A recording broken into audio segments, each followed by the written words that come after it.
Բարև ձեզ, մենք կատարում ենք ուրեմն սրտի սոնոգրաֆիա, հիվանդը դարապում է շունչի նեղությունից, ուրեմն ճնշման դատանումներից եւ ձագձգոցներից կրծքավանդակում, հիմնային միջնաբադի հատվածը, այստեղ աքինեզիա կա, այսինքն մի հատված կա, որ ինքը անոթը փակ է, այս հատվածը սիրտը լավ չի գծկվում կամ ընդհանրապես չի գծկվում եւ ինչպես տեսնում եք այստեղ հետին բադի վրա հիպոկինեզիա կա, այսինքն անոթը նեղացել է սրտի հետին բադի վրա, էլի հիմնային հատվածն է,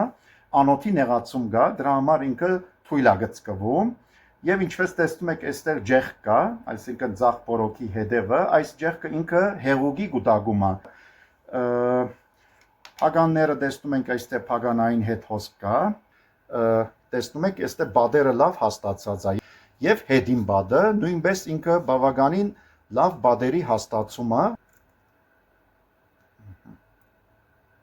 եւ տեսնում ենք որ այստեղ գծկումը այդքան էլ ուժեղ չէ